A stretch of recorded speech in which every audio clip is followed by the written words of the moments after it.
Assalamualaikum warahmatullahi wabarakatuh. Selamat siang, Bapak Dr. Ucuk Darussalam, Sarjana Teknik, Master Teknik.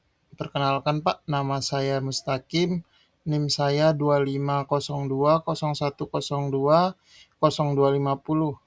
dari kelas MJ801 dari jurusan manajemen. Pada kesempatan kali ini saya akan mempresentasikan tugas ujian tengah semester untuk mata kuliah Bisnis Intelijen.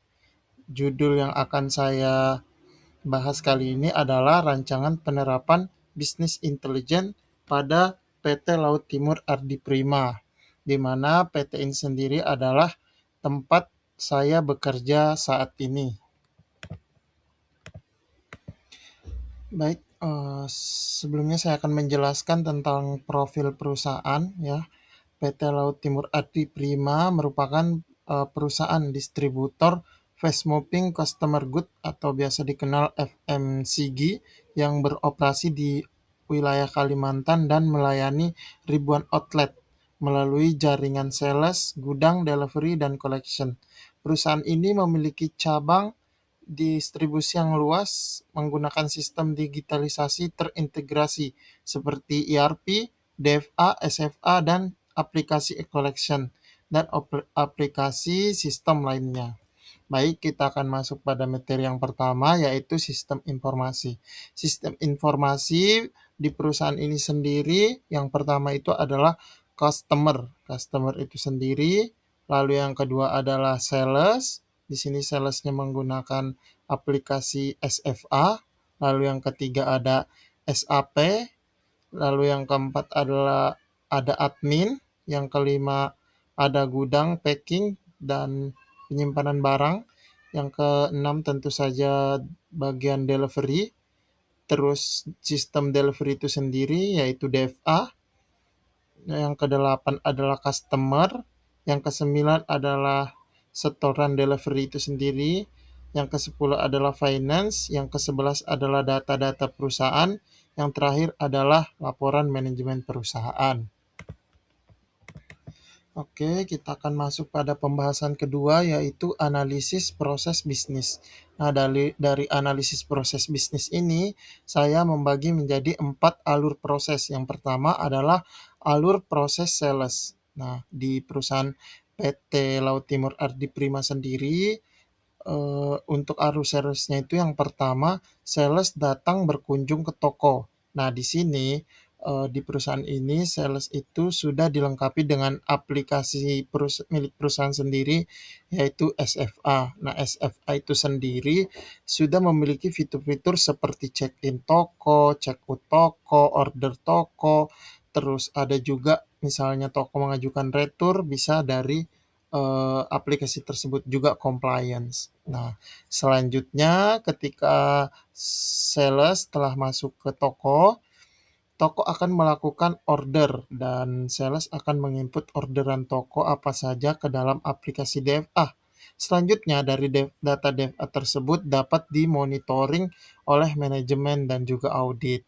Setelah itu data pesanan toko tersebut akan masuk pada admin fakturis dan akan diproses admin fakturis sebagai data orderan dari toko. Selanjutnya data tersebut diserahkan kepada tim gudang. Nah, tim gudang sendiri akan menyiapkan barang sebelum dikirim oleh tim delivery kepada toko. Seperti itu. Baik, kita masuk pada materi yang kedua, yaitu analisa proses bisnis. Untuk poin 2 yaitu alur persediaan. Nah, alur persediaan di Laut Timur Ardi Prima ini sendiri, produknya itu tidak dibuat, tapi kita membeli dari supplier atau prinsipal.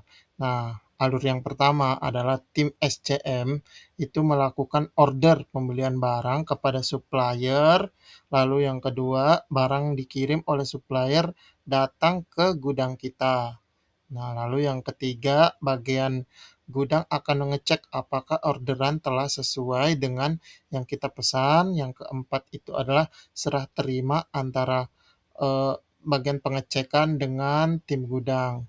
Selanjutnya, tim gudang bagian checker akan menyusun dan menyimpan barang tersebut kepada masing-masing rak yang telah dipilih. Nah, yang terakhir adalah monitoring stok yang dilakukan dengan cara menceklis apakah barang masuk atau barang keluar. Nah, di sisi lain, di perusahaan juga kita melakukan stock of name setiap 6 bulan atau bisa juga sesuai request jika ada supplier yang ingin mengecek persediaan barang.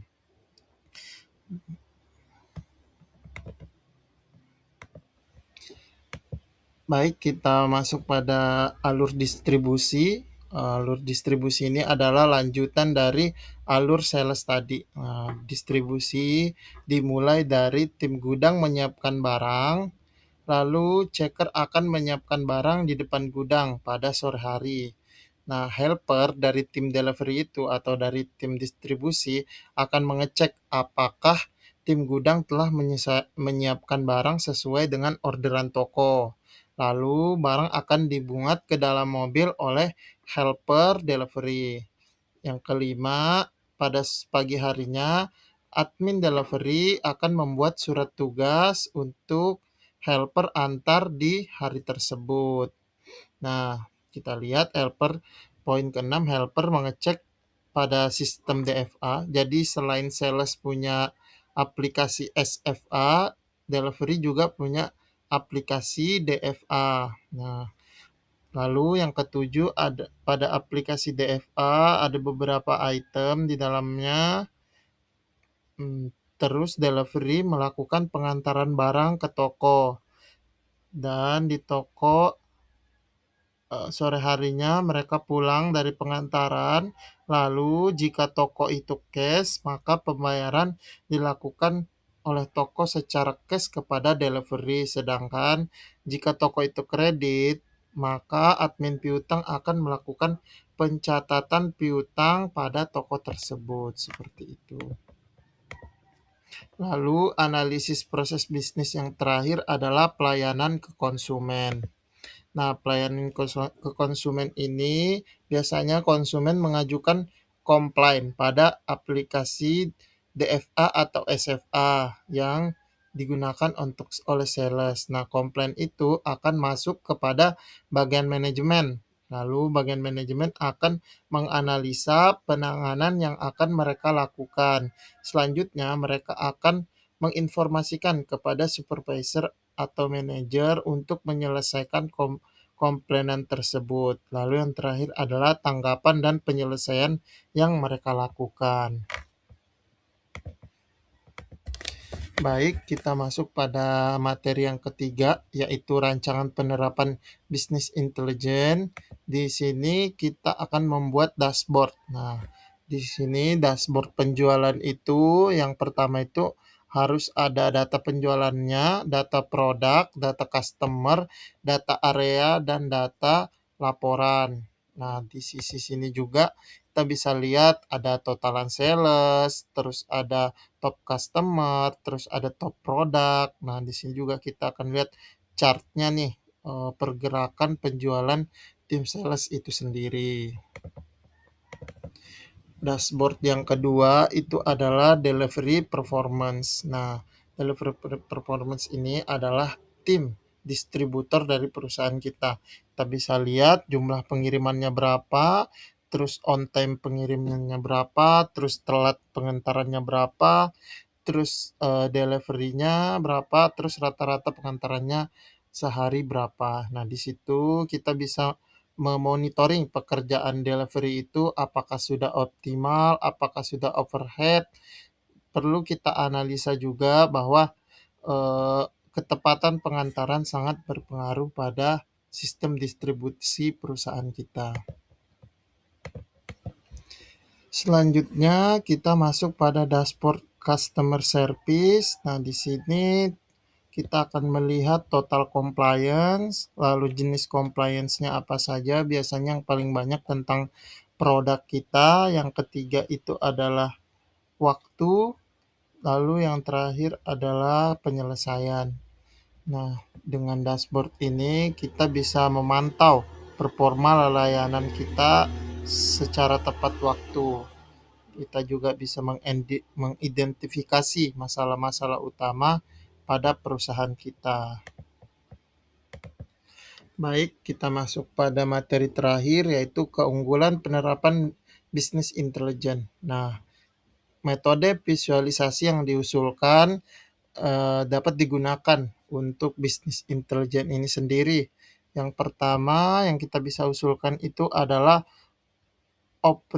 operasional secara real time, terus 2 mengurangi proses rekapan manual, terus yang ketiga mempercepat pengambilan keputusan, yang keempat adalah meningkatkan akurasi data, yang kelima adalah mengidentifikasi masalah, yang keenam itu memindahkan evaluasi kinerja, yang ketujuh adalah mendukung proses forecasting dari penjualan.